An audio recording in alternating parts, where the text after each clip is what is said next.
گل کشمالہ کو ساتھ لے کر اس کاسمیٹک شاپ پر جاتی ہے، وہاں سکندر اسے سارا واقعہ بتاتا ہے کہ اس لڑکے کا نام فاروق ہے اور وہ کشمالہ سے بہت محبت کرتا ہے، اس سے شادی کرنا چاہتا ہے۔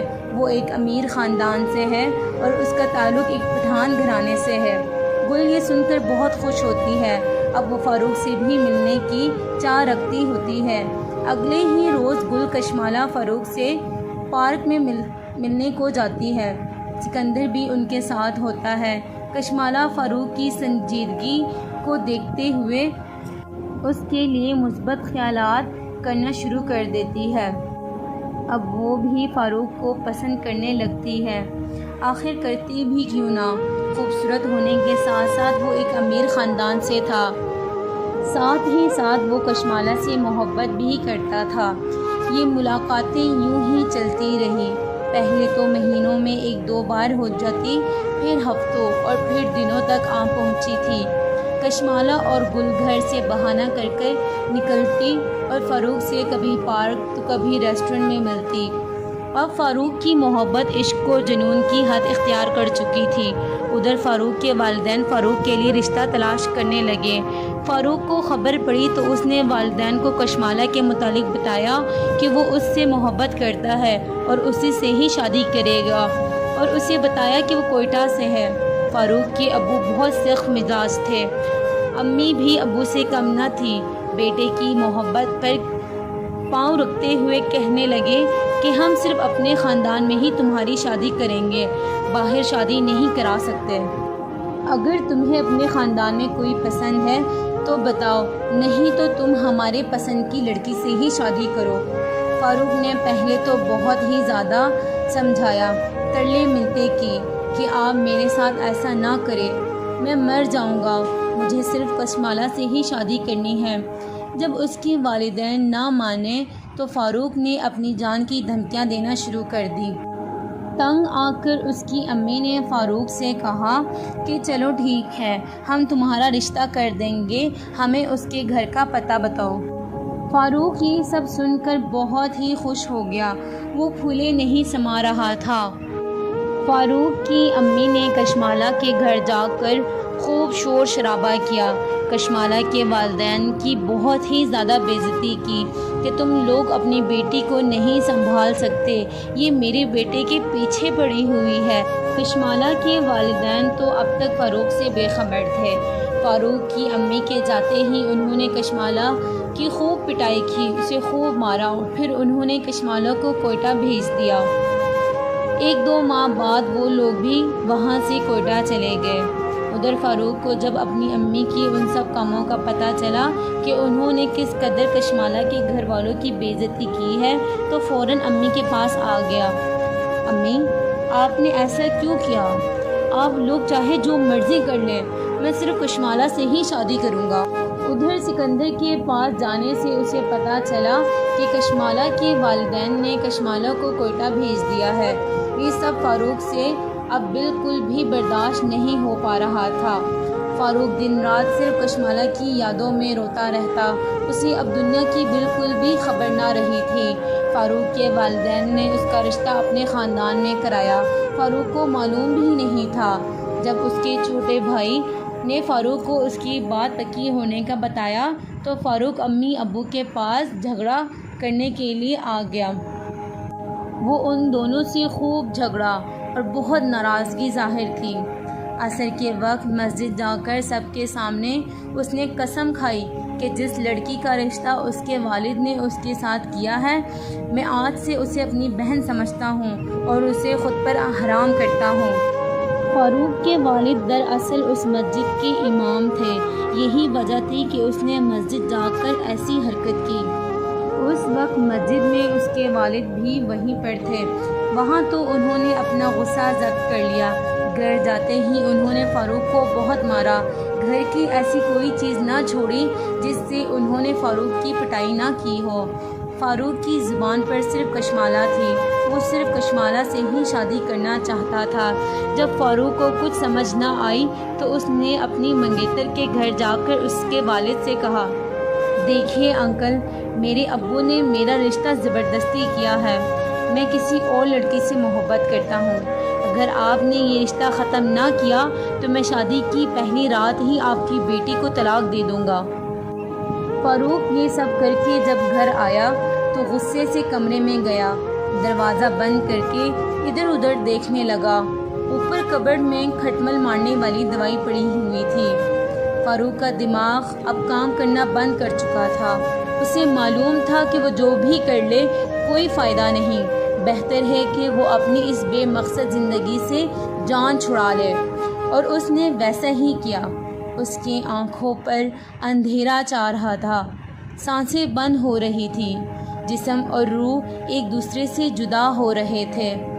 زندگی کا آخری لمحہ، وہ بند کمرہ، دروازے پر لگی کنڈی، زمین پر گری وہ کٹمل کی دوائی، ٹیبل پر رکھا فاروق کا چھوڑا ہوا پانی کا گلاس، وہ پانی جسے پینے کے لیے وہ تڑپ رہا تھا، اس کے جسم جو اب زمین پر گر چکا تھا۔ فاروق اب ہاسپٹل کے کسی کمرے میں بے جان و بے حرکت پڑا ہوا تھا۔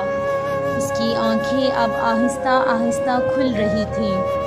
وہ زندہ تھا۔ ہسپتال میں صرف اس کا دوست سکندر اس کے پاس تھا۔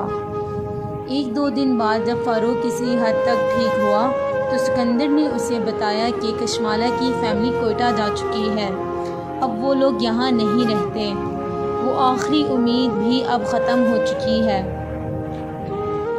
اور وہ سمت جو تم نے کشمالہ کو دی تھی وہ جاتے ہوئے گل مجھے پکڑا کر گئی ہے، یہ کہتے ہوئے کہ کشمالہ کی شادی ہو گئی ہے، اب اس سم کو کوئٹہ لے جانے کا کوئی فائدہ نہیں۔ یہ سب فاروق کے لیے بہت درد اور تکلیف دہ تھا۔ فاروق صحت مند ہو کر جب گھر گیا تو اس کے والدین کا رویہ اس کی اس حرکت پر خاص اچھا نہیں تھا۔ وہ اپنے ماں باپ کے پاؤں پڑا کہ اس کی شادی اگر کشمالہ سے نہیں بھی کروانی تو کسی اور لڑکی سے اس کی شادی نہ کرے، وہ اپنی ساری زندگی کشمالہ کی ہی یادوں میں گزار لے گا۔ لیکن فاروق کے والدین رشتہ والوں کو زبان دے چکے تھے، وہ اب اپنی زبان سے نہیں ہٹ سکتے تھے۔ اس کی امی نے فاروق سے کہا، بس کر دو فاروق، کوئی کسی کے لیے نہیں مرتا، جب ایک بار تمہاری شادی ہو جائے تو ایسی ہزاروں کشمالوں کو تم بھول جاؤ گے، یہ سب تمہاری ضد ہے، چھوڑ دو اپنی ضد، اب سعدیہ سے شادی کر لو، بہت اچھی لڑکی ہے، تم ہمیشہ اس کے ساتھ خوش رہو گے۔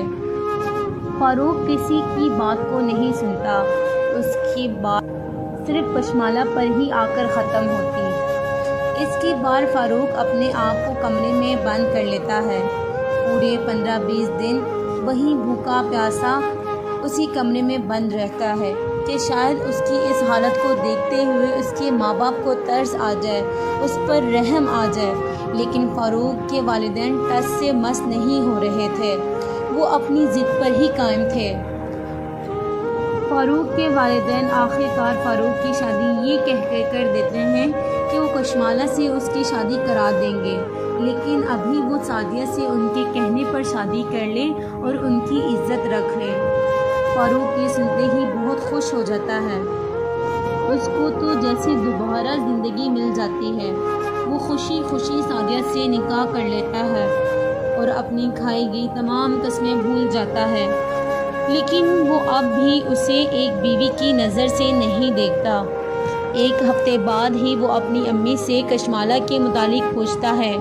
فاروق کے ابو بھی وہیں کھڑے ہوتے ہیں، وہ فاروق کی بات سن لیتے ہیں اور وہ دونوں فاروق پر بہت غصہ کرتے ہیں کہ بس کر دو فاروق، اب سعدیہ ہی تمہاری بیوی ہے، وہ سب ہم نے اس لیے کہا کہ تم سعدیہ سے شادی کرنے کے لیے راضی ہو جاؤ، اور کوئی بات نہ تھی۔